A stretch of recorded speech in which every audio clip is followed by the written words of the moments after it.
Там такая заставка. Ой. Пахвалений Єсус Христос, поважані слухачі Радіо Марія. Ось у гонор Дня наставника ми сьогодні вирішили запросити у гості такого чоловіка, який не зовсім наставник для дітей, але наставник для дорослих. Для переростків наставник. Для дорослих людей. Ось у гостях сьогодні у нас Іван Шорац, керівник консалтингової компанії. Хвала Христу, Іван. Здравствуйте. Я не ведаю, як адказваць на гэта пытанне, бо наш Іван, гэта наш праваслаўны брат, у іх няма такой традыцыі казаць слава навекі. Няма. Гэта тлумачу, чаму у нас такая вось такая форма ўзаемадзеяння. Я таксама адразу пераходжу на рускую мову, бо мне так будзе зручней у гэтым выпадку.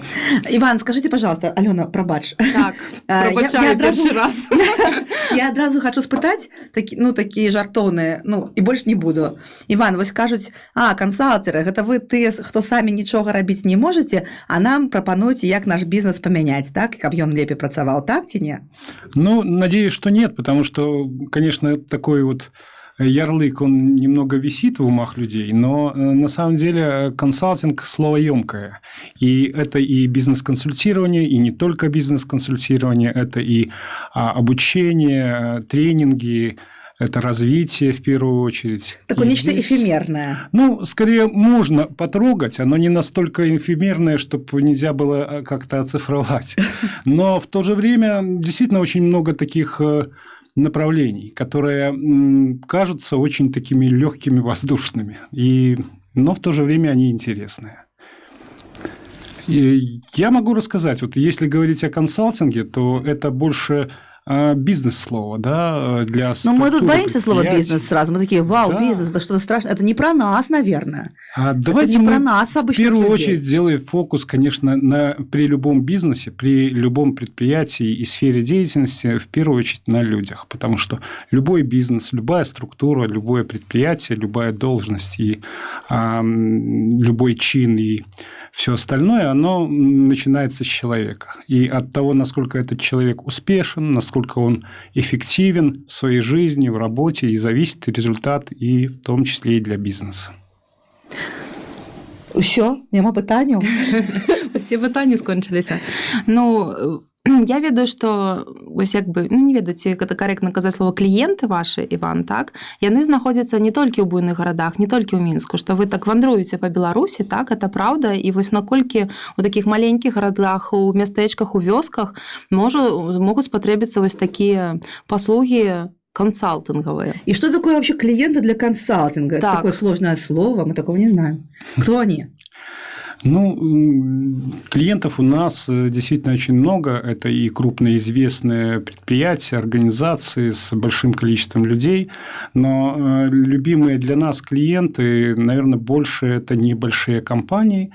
И даже не компании, а вот последнее направление любимое наше – это помогать развиваться конкретным людям. Это программы обучения для взрослых, это тренинги, семинары по развитию, это индивидуальный коучинг, еще такое модное слово. Переведите, пожалуйста, нам на что-нибудь больше понятное. Мы помогаем успешно ставить и достигать цели. Как профессиональные, так и в том числе и личные. А вот, например, нету целей. Вот я живу, и мне кажется, я вот такой уже неудалый. И вот позвали меня в чей-то бизнес, а я такой маленький, и я вот ничего не умею. И о каких целях вы можете говорить? Хлеб – моя цель. Вы такие цели имеете в виду? В том числе. И не надо самого себя пугать крупными красивыми словами. Бизнес, сравнивать себя с какими-то картинками из Инстаграма или фильмов, или еще откуда-то. Цель у каждого человека есть. Человек не может существовать бесцельно. Даже если он не признает, не хочет уловить свою цель, то, получается, эту цель за него поставит кто-то другой. Поэтому лучше, конечно, научиться чувствовать свою цель, чувствовать свое предназначение в этой жизни. И тогда будет проще уже быть целостным и не прятаться за ширмами, за какие-то компании, должности и красивые картинки. Вот Иван опять красиво говорит, а нам надо попроще. Иван, ну вот вы ездите, правильно мы поняли, ездите по разным местам Беларуси, не обязательно большим и маленьким, и люди нуждаются в такой помощи со стороны тех, кто вот умеет быть взрослым учителем для взрослых людей. Просят такое, так? Да, все верно. А когда вы ездите, вы какие-то вот видите тенденции, например, которые присущи Беларуси в разных наших местах? Есть что-то общее для нас всех, что вы подметили? Всех, кто там работает, живет в маленьких бизнесах, в бизнесах побольше, что-то подмечали? Тенденция, общность какая-то? Конечно, например? есть. Во-первых, людям действительно сложно жить осознанно, а ответственно относиться к себе и к своей жизни. Хочется вот куда-то спрыгнуть, вот, в кавычках, да? Хочется, чтобы за меня поставил цель мой начальник. Или хочется, чтобы всю ответственность за мою работу или за мою жизнь взял кто-то, условно, старший, взрослый. А вот самому пробовать и, конечно, где-то ошибаться, вот это тяжеловато. И, конечно, людям это не совсем комфортно. И вот нужно выходить из так называемой зоны комфорта, несмотря на сложности, несмотря на то, чтобы как-то себя доставать, как Мюнхгаузен, да, за волосы из какого-то болотца, чтобы быть более действительно успешным. Понятно ли я говорю? Стало понятнее. Стало понятнее. Могу привести примеры. Вот несколько наших клиентов. Мы проводили обучение по развитию для небольших фермеров. Да, это Витебская область. Это у каждого фермера есть какие-то свои задачи, своя работа. Один выращивает пчел, второй выращивает уток, третий собирает какие-то растения и так далее, и так далее. И вот у них есть работа. Работа такая хорошая и даже богоугодная. То есть, они действительно несут людям что-то полезное. Но у них нет опыта, у них нет бизнес какой-то стратегии, как сейчас модно говорить. У них нету маркетинга и так далее, и так далее. Конечно, им очень сложно. И здесь мы уже со своей стороны, видя, что эти узкие места у них есть, как бизнес-консультанты, давали какие-то инструменты, какие-то советы, помогли составлять какую-то дорожную карту для них, какие-то шаги конкретные. И, конечно, индивидуально каждому человеку и участнику помогали, потому что поддержка таким людям тоже нужна. Что-то получается, что-то нет. То бок цяпер кажу мала просто добра рабіць сваю справу, та трэба гэта ўсё ведаць і прасоўванне, так і стратэгіі, маркетинг, гэта звычайнаму чалавеку.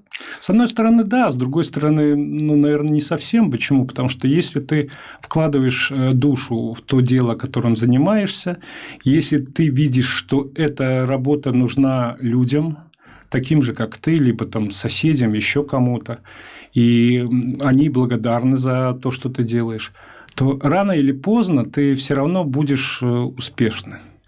Конечно, если ты ставишь цель там, заработать миллион или разбогатеть, или еще что-то, открыть большую компанию, то, конечно, это не совсем твои цели. Ты их взял чужие и снял или из телевизора, или из интернета. А цель – найти именно свои.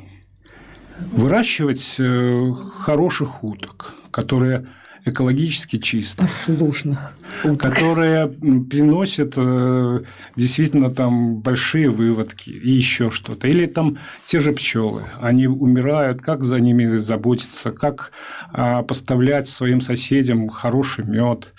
Вот если эти цели поставить во главу угла, тогда проще уже выстраивать и свою работу. То есть, она уже, по сути, у этих людей есть. Они уже как-то это делают. Но просто несколько стрижков с нашей стороны для того, чтобы, даже не называя это маркетингом, а для того, чтобы больше людей узнали о том хорошем продукте, который они делают. Как донести, как найти еще одну сферу распространения этого продукта. Потому что, например, я уже вышел на то, чтобы поставлять большему количеству людей. У меня и для этого все есть. Например, в моей семье работает в этом направлении и супруга, и 2 детей, и мы уже этим объемом можем поставить, условно говоря, на несколько деревень продукт. Почему бы нет? И Ну, вот а здесь... такое есть в Беларуси? Есть такие вот семьи, которые взялись за дело и все вместе с детьми вот активно занимаются каким-то таким маленьким своим собственным бизнесом? Встречаете такое? Встречаем. Есть, к сожалению, не так часто. Потому что много всяких внешних, в том числе, факторов, которые мешают, помехи. Много внутреннего страха, который у меня не получится, я боюсь рискнуть и так далее. И, конечно, это сложно, поэтому это не так массово. Но это есть, тенденция хорошая. И мы вот на неделю ездили в Польшу. В Польше, конечно, это развито более Иван, высоко. Польша, вы скажете да. тоже. Но я к тому, что это есть. Мы отстали от соседки Польши. И я не хочу сравнивать. Но в то же время это говорит о том, что это можно и, в принципе, несложно сделать у нас. Для этого у нас все есть. Люди у нас хорошие, природа отличная, ресурсы нормальные. Ну, а есть внешние какие-то факторы, их, в принципе, можно. То есть, если мы положили на вот одну чашу весов внешние факторы, мы понимаем, что их, немало. И на вторую чашу весов внутренние факторы, например, я боюсь, или а вдруг не получится, или а вдруг меня там оштрафуют, или что-то я сделаю не так. Что перевесят?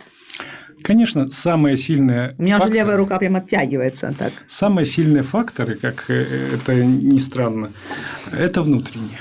Если есть внутренняя энергия, если большая такая внутренняя жилка, хотение делать, желание реализоваться, то она перевесит, и человек так устроен. Он найдет способ, как внешние факторы обойти, либо как-то изменить, либо выстроить свою работу так, чтобы не мешать ни внешним факторам, но в то же время достигать внутренних своих целей. Это более чем реально. Таких примеров много, мы тоже знаем. Иван, а вот вы говорите жилка, если она есть. А если она такая тоненькая и очень глубоко внутри, и немножко такая сверху еще жирком потянулась, то можно ли ее как-то извлечь и развить? Конечно. Есть способы? Да, есть такой способ. И поддержка, вот в том числе со стороны нашей компании, она осуществляется. Можете обращаться, мы поможем конкретно, мы подскажем, дадим какой-то совет. Это возможно, и это очень, очень даже эффективно. Алена? Главное не останавливаться. Ну, у тебя были питання. То я вже всі їх забыла просто. Ну, ось гэта пэўныя людзі так, мы зараз кажам пра прадпрымальнікаў больш, правільна, і пра вось гэту жылку. Я все правильно сачу за вашай размовай? Прадпрымальніцкая менавіта, так? В большей степени да. Почему? Потому что, понятно, если ты просто хорошая хозяйка, если ты умеешь варить вкусный борщ, ты это и делаешь, и ты семью кормишь, все довольны, все хорошо, то здесь наша помощь не нужна. Но если ты хочешь запустить какое-то дело более чуть шире, чем просто в рамках только своей семьи, то здесь появляется какая-то тревога в большей степени, о которой вот Евгения и говорила. Что а вдруг не получится, а вдруг что-то я сделаю неправильно, а вдруг я там по закону что-то нарушу, потому что если там налоги, отчетность, мало ли что-то я не знаю. И вот здесь эта тревога, конечно, может немножко сбивать с пути. Но здесь мы тоже со своей стороны можем подсказать. Я кейс приведу в пример сразу. В деревне, где я живу, одна смелая женщина наладила свой бизнес собственный. Она стала производить на продажу полуфабрикаты для ужина, обеда, голубцы, котлеты. Все красиво фотографирует, все выкладывает в наш сельско-поселковый вайбер. И был единственный нюанс, потому что свой вот этот вот маленький бизнес она назвала «ленивая жена». И я сказала своей подруге, которая подруга той женщины, я не буду покупать у нее котлеты, они красивые. Но я не хочу покупать, я не ленивая жена, у меня просто нету времени. И, скорее всего, те жены, которые будут покупать, это не ленивые женщины, это женщины, которые где-то носятся и тоже несут в клюве в дом какое-то что-то для благосостояния и просто не успевают налепить красоту вот такую. И поэтому как-то информация через женщин донеслась до той женщины, и она переназвала свой сервис в «любимая жена». И мы сразу стали все у нее заказывать. Вот какой-то консалтерский штришок, Просто переназовите свой корабль, например. Все верно, да, Евгения, согласен с вами, красиво. Ну что ж, нас еще интересует, вот коль скоро мы уже говорим о педагогике, понятно, что настройки бизнес-процессов, ну, то есть вот какие-то там, вот мы вас там можем скорректировать и показать вам что-то с точки зрения маркетинга, что-то с точки зрения там, не знаю, там бухгалтерской, там законодательной вот отрасли. А вот про людей, которые работают в бизнесе, нам очень интересно. Часто, ну не часто, все мы работаем в чьем-то бизнесе, если свой не имеем. Это может быть государственное предприятие, это может быть частное предприятие, но там внутри есть люди. Люди эти могут быть очень квалифицированными, могут быть неквалифицированными в принципе. Но тем не менее, вот независимо ни от чего, они очень сильно влияют на конечный итог. И понятно, что с этими людьми, ну, конечно, было бы здорово что-то делать, чтобы они не портили конечный итог. Часто ли портят специалисты конечный итог, продукт конечный, который производит бизнес? И можно ли на это как-то повлиять? Ну, конечно, часто, потому что эти специалисты, вне зависимости от должности, они в первую очередь кто? Они люди. Человеки. Да, им свойственно ошибаться, им свойственно зависимости, которые присущи человеку, и многое другое. И понятно, что из-за этого, конечно, не получается получать нужную эффективность, нужную результативность, достигать там каких-то показателей. И это нормально. Приведите пример, Иван. Ну вот, например, показатели предприятия, давайте простыми веществами, как бы вот итог работы компании в месяц провалился, потому что, ну вот приведите простой базовый пример. Люди что-то там такое делали, из-за чего все пошло не так, как планировалось. Где можно накосячить? Ну, часто это как раз ошибки и проблемы управления. Это вопросы менеджмента. Это руководство, либо конкретные руководители не поставили на нужных местах квалифицированных специалистов. Они были квалифицированы, например. Ну, то есть, вот у меня есть диплом, я закончил там автотракторный факультет, я умею ремонтировать трактор, но все равно почему-то мы вышли на какой-то плохой итог. Есть еще вопрос мотивации управления персоналом. Угу. Здесь тоже нужно к этому присмотреться, и вот эти руководители, они должны обладать компетенциями именно в управлении, в направлении людей. Потому что каждый сам по себе человек, он может быть профессионально компетентный, но это же командная работа, если мы говорим о предприятии. Ага. И здесь недостаточно только мне сделать на своем участке хорошо. Мое хорошо связано с другим хорошо на другом участке. А вот настолько мое хорошо, если это конвейер, например, либо цепочка, да, переходит в нужную точку на этом предприятии, чтобы и дальше оно шло хорошо и в конечное хорошее изделие, например, вот эта цепочка, она иногда такая не совсем налаженная. И здесь нужно присматриваться и к конкретным людям, к конкретному человеку на своем он месте, что он делает, и в том числе и ко всей цепочке. Цепочка, есть такое понятие, как цепочка создания ценностей. Когда вся работа каждого сотрудника направлена на то, чтобы в итоге создавать действительно ценность для клиента, чтобы клиент получал тот продукт, который ему по-настоящему нужен. Например, парикмахерская в маленьком городке. Работает здесь такая вот схема? Вот у нас там есть некая цепочка.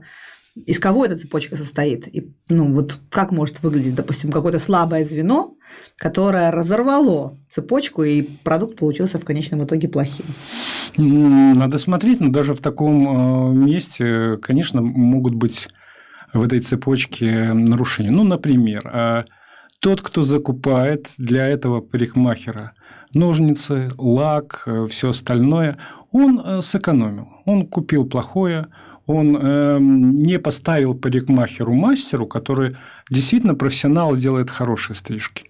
Нужный инвентарь, нужный инструмент, нужные средства. И тогда, как бы он ни старался, он может не дать вот ту ценность, которую хочет получить конечный клиент. И неважно, кто это. Бабушка пришла постричься, укладку сделать, либо студент, либо кто-то еще. Тут, конечно, надо смотреть и от самого мастера парикмахера зависит многое, и от снабженца, который... От бухгалтера управляет. зависит? Ну, от бухгалтера, наверное, в меньшей степени, потому что бухгалтер – это прямые расходы, и они напрямую на клиента практически не влияют. Почему? Потому что… Бухгалтер может очень сильно раздражать парикмахера. Да, но, как правило, бухгалтер, он не в салоне, и он спрятан от клиента, что очень правильно. Иван, Алена, можно я в эфире пожалуюсь на бухгалтера?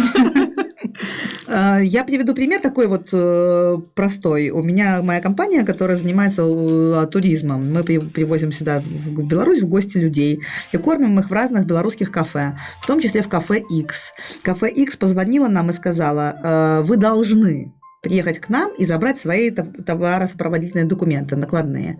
Мы говорим: извините, пожалуйста, мы не можем к вам приехать, у нас все работники совсем заняты, и, пожалуйста, отправьте нам по почте. И эта женщина, которая есть бухгалтер, говорит: нет, нас это не интересует, вы должны приехать и забрать. Мы говорим: пожалуйста, сжальтесь над нами, мы не можем приехать и забрать. Дело в том, что у нас совсем нет на это времени, и обычно для таких вещей мы используем почту. Но тем более, что мы вам платим в среднем 1500 рублей за один ужин, ведь группа большая, и ресторан ваш не дешевый. Пожалуйста, помогите вашему клиенту, который отдал вам свои деньги, не тратить время на мелочи, забирать накладную, ведь это тем более вам нужно.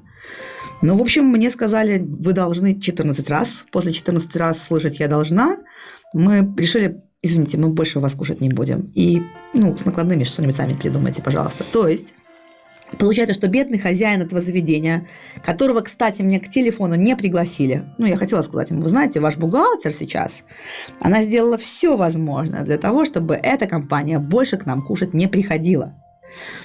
Вам нравится это или нет? То есть хозяин, собственник, ничего не знал о том, что произошло внутри и между клиентом, который деньги дает.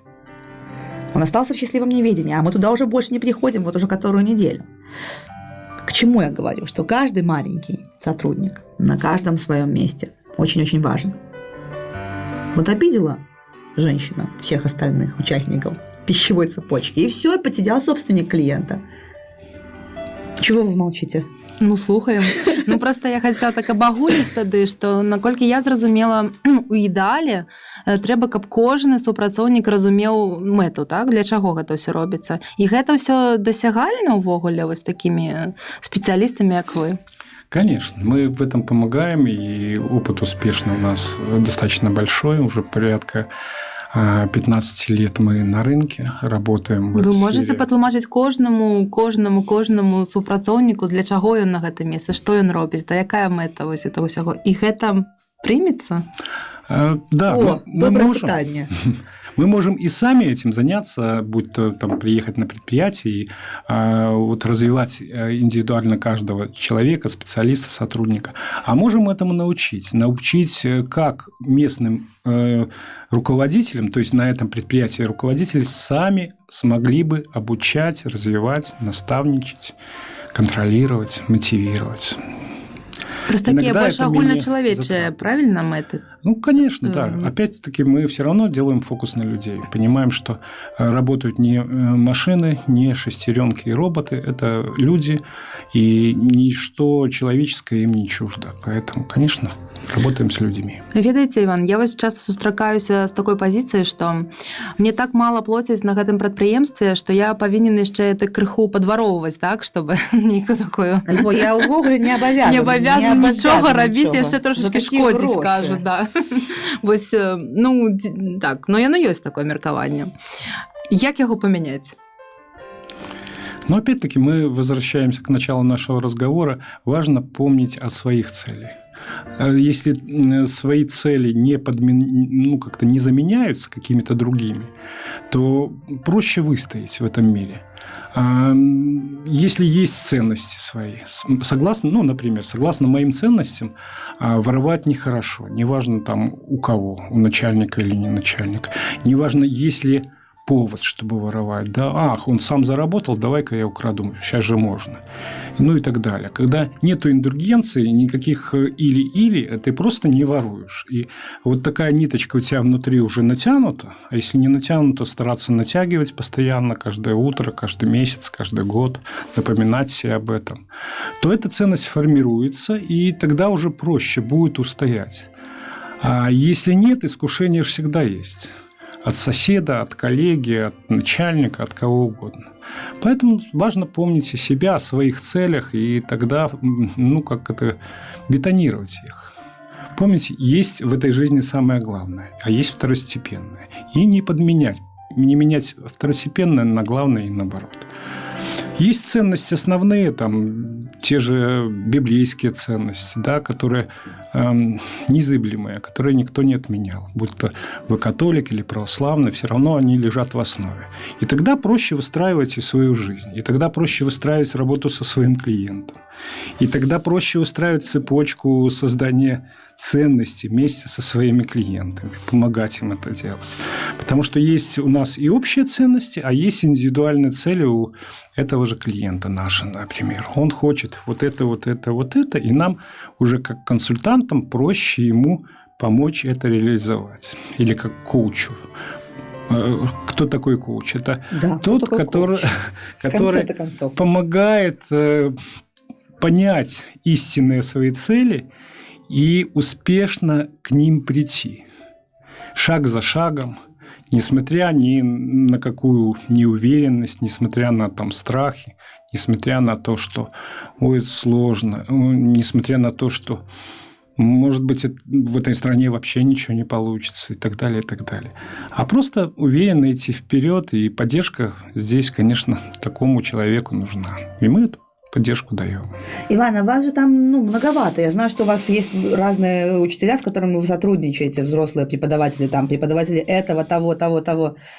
Что за преподаватели? Что преподаете? Вот, например, какая-то такая узкая специализация. Что там у вас есть? У нас было несколько направлений по бережливому производству, это для производственных предприятий. Соответственно, есть и консультант, которого мы привлекаем в работе под эту тему. Есть у нас консультанты и тренеры по другим направлениям. А бережливое производство, оно сейчас интересует кого-то в Беларуси? К сожалению, нет. Вот. Это был даже год бережливого производства одно время, и это была такая модная тема, но она очень энергозатратна. Чтобы реализовать эту программу бережливого производства, нужно очень много инвестировать сил, времени, денег. Где-то говорят, Вот примерно так все махнули. А и так мы что-то производим. А и так у нас клиенты есть. Худо-бедно берут. Пойдет и так.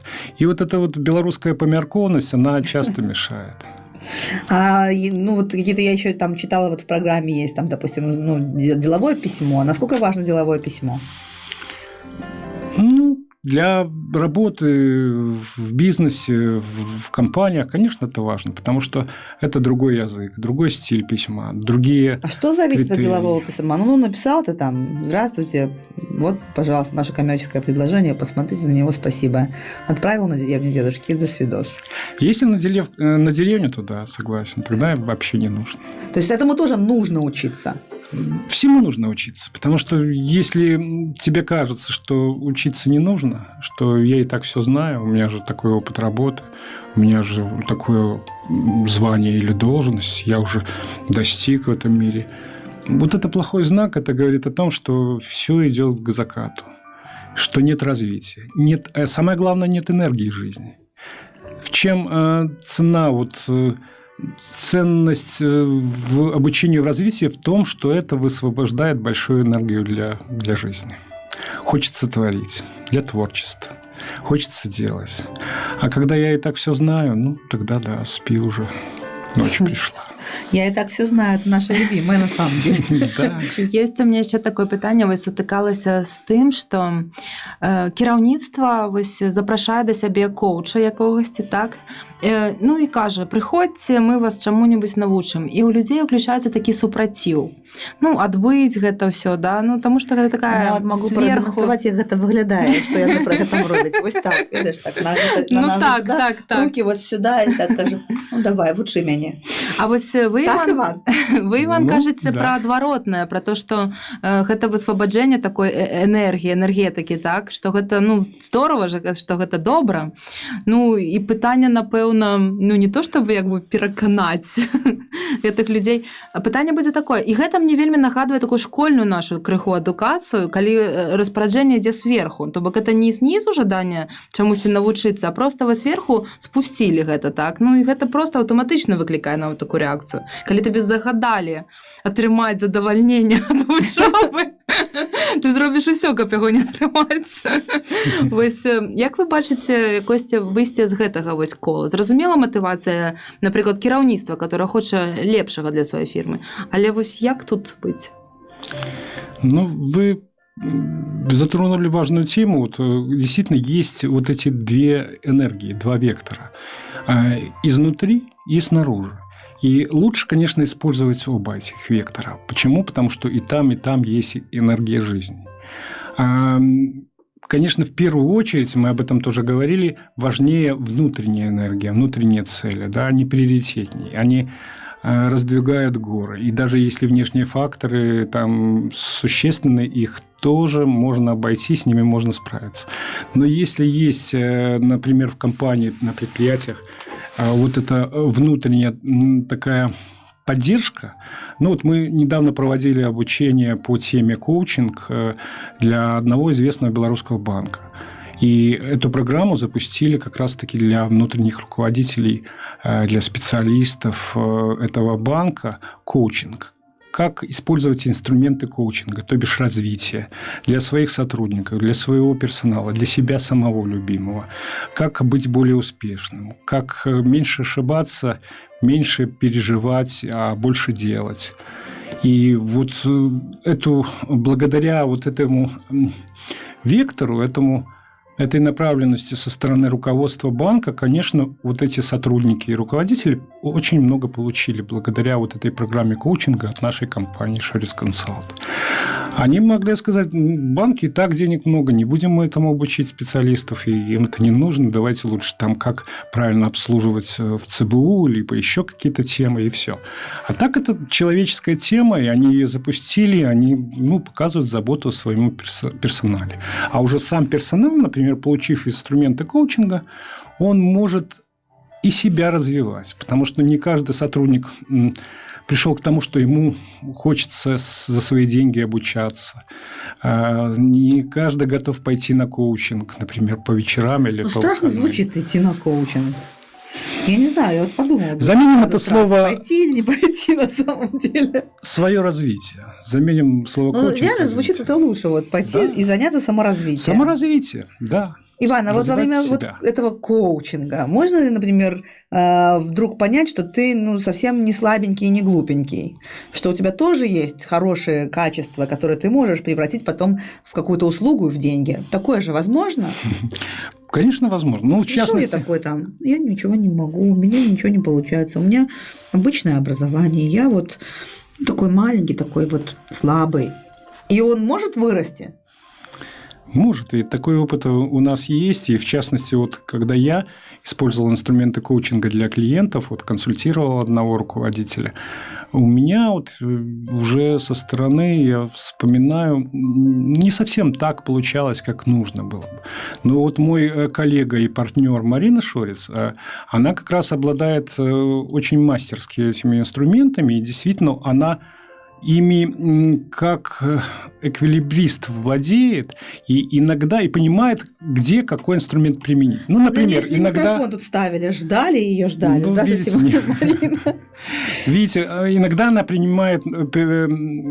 использует такой инструмент, как волшебный пендаль.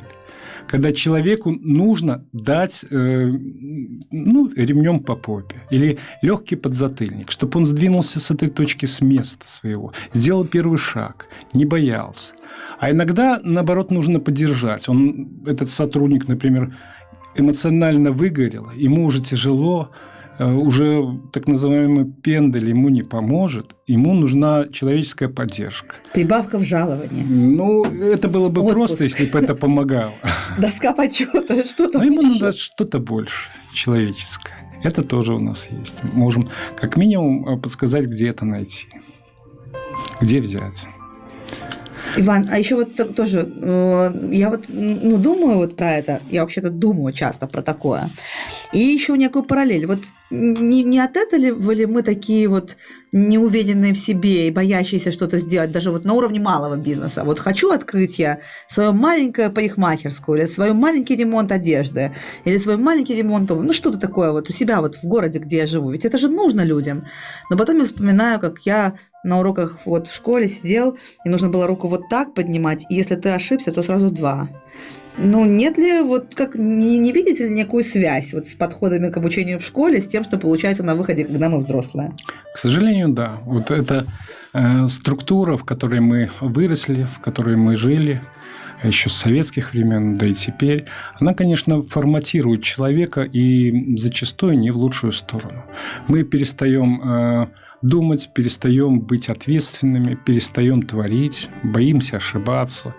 И, конечно, совсем немногие люди умудряются выскользнуть. Она все-таки давит, эта структура, да? Выскользнуть за 11 из-под лет нее. ты уже так как-то впрягся в нее. Да. А некоторым комфортно, и они остались в этой структуре. И более того, своих детей под эту структуру подготовят, и будут так и продолжать. Читай про дуб, я сказал. Да, все точно. Здесь у нас был еще вопрос. Помнишь, мы готовили вопрос про есть ли место для Бога в этих всех взаимоотношениях и в этой сфере деятельности?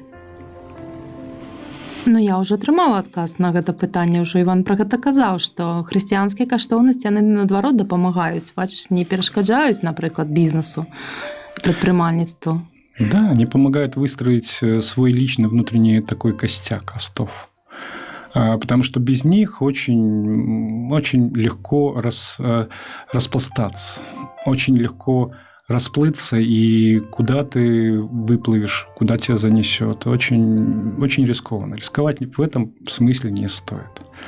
Лучше рискнуть с первым шагом, не бояться сделать... Рискнуть с первым шагом, не бояться и полететь. И полететь. И все получится. И, конечно, верить. А Бог нам каждому дал талант. Каждому, маленький или большой, разный, да? Ведь у каждого человека есть, да?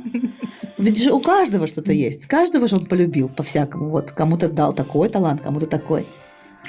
Вот вы, Евгения, как раз подсказываете нашим слушателям, как найти вот эту отправную точку, да, как найти собственные цели.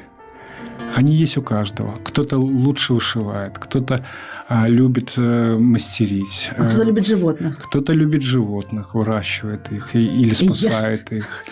Я про любовь в другом здесь... В первую очередь, конечно, отталкиваться нужно от любви. Если тебе комфортно... Я приведу пример. Я знаю лично много людей, которые, кажется, работают в таких сферах, что там денег особо нету. Вроде есть, но не настолько, чтобы в этих сферах каждый хотел остаться, каждый хотел туда попасть. Это что, например? Например, одна знакомая... Она парикмахер. Парикмахер очень хорош. Но вроде бы парикмахеры не настолько зарабатывают, чтобы туда все хотели пойти. Каждый хотел стать парикмахером. Если у него 16 рук одновременно, то он может как-то масштабировать свой вот это. Например, да. Второй любит рыбалку. Он настолько ее любит, что и для себя вот все вещи для успешной рыбалки, хорошей рыбалки знает, как наладить, как найти, как подготовить. И потом увлекся этим делом более серьезно, и у него свое направление бизнес в сфере рыбалки.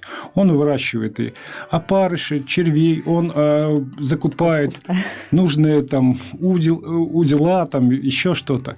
И он в этом уже становится профессионалом. А все начиналось с чего? С того, что он просто любит рыбалку. Или как тот же парикмахер. А вот эта парикмахер, она моя знакомая, у нее уже свой бизнес, несколько парикмахерских. Понятно, что ресурсы она нашла. Они всегда находятся тоже. Главное отталкиваться от любимого дела, а тогда, как говорил один мой консультант, учитель, если ты очень хочешь, тебе и котики, и собачки будут помогать. А если нет, найдешь причину, чтобы не делать. Поэтому главное начать. И лучше начать от того, что любишь. А любовь – это что? Это в первую очередь Бог. И там энергии очень много. А когда ты любишь, ты будешь благодаря этой любви это делать свое дело лучше, более нужным для людей, и люди, как следствие, будут тебе благодарны. В том числе и деньгами, и чем-то еще. После слова деньгами можна було точку поставити. Ну, я ось літарально вже апошнє питання задам, тому що у нас час іходить. Ці, многие думают, что узрост перашкода для того, чтобы пачаць штосьці такое, ну, увогуле рабіць, мяняць у сябе. Ці гэта праўда, і што вось вы такое супраць гэтага уяўлення можете сказаць, супраць такой установкі людской? Он опять начнет на страшных словах. Без страшных слов. По-простому, коли можете. Ну, возраст, он такой очень измеримый критерий. Понятно, сколько тебе лет, тебе 20, уже понимаешь, кто ты, и что ты примерно знаешь или владеешь чем-то. Или тебе уже 70, тоже первый ярлык, ты уже, наверное, слабак, или там ты уже на пенсии, или еще что-то. Но на самом деле это условные ярлыки, и их просто на них желательно не обращать внимания. Почему? Потому что среди моих знакомых есть в 20 лет вроде бы полный сил, хорошее здоровье, но он уже выгорел как личность, как человек. Ему ничего не хочется. Ему лишь бы сидеть там просто в телевизоре или за компьютером.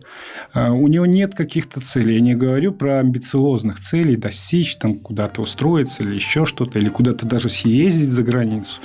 Ему просто уже он в такой плохой зоне комфорта, мне кажется, это человек уже просто догорает. И это обидно в 20 лет. Условно. Зато у него есть социальные сети, в них можно находиться. Да. Он заменяет свою реальную, хорошую, возможную жизнь на такой суррогат, который, к сожалению, действительно всего лишь суррогат.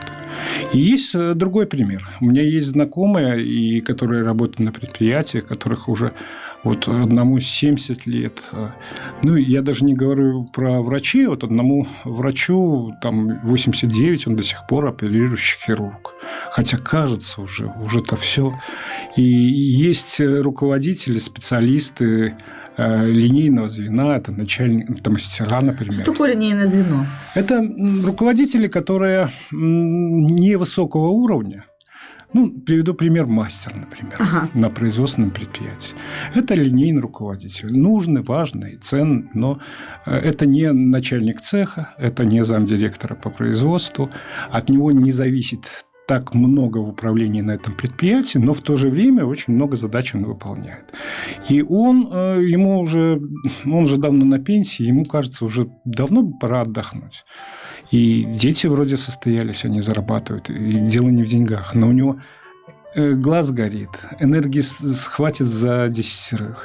И понятно, что этот человек и свое окружение подпитывает энергией, и сам постоянно аккумулирует все энергии, которые хватит на очень многие годы. И, конечно, к такому человеку и люди тянутся. Такому человеку приятно. С ним приятно и общаться, и работать. Ну что, треба вже виніки підводити. Хочеться Саме виніки. складане, так. Ну, я от, наприклад, ведаю, які виніки ось я б хотіла по 200. Ну, може, ти даш чоловіку слово? Ну, я тоже хочу сказати. Выники, Иван, ну Выники, что вы Иван. глядите? Что вы за этой гуторки? Взрослых можна навчити? Взрослых можно научить, взрослых нужно научить. Самая большая проблема, что сами взрослые забывают о том, что они уже выросли, что они взрослые. И часто остаются маленькими, ленивыми, безответственными детьми. А когда они вспоминают, что они все-таки зрелые люди, осознанные люди, что и в то же время, что в этом мире еще очень много всего неизведано, интересно, что несмотря на какой-то даже возраст, еще много задач, которые они могут решить. А они много могут их посильных. решить? Да, более чем могут. Потому Любые? Что любые. В интернете очень много примеров таких, когда в 80 лет женщина выучила вот ей 80 лет, за последние 5 лет выучила 3 языка новых и овладела ими. Кажется, зачем? Это говорит о том, что у человека возможности для развития не ограничены. Эти возможности просто не нужно оставлять на полке. Не нужно махнуть на себя рукой и делать вид, что уже все время пришло, конец. Так вот, еще не конец. И развитие постоянное, оно не имеет конечной точки. Ты живешь, ты полон сил. Все в твоих руках. Возможностей очень много. А Господь, Он всегда помогает. Особенно тем, кто хочет что-то менять. Дякую, Иван. Спасибо. Будем развитываться с вами на этом. Спасибо большое, что І пригласили. будзем усе вучыцца, і Богу дакладна гэта спадабаецца. Да, развитие – это самое главное. Шчыра дзякую, Іван. Спасибо.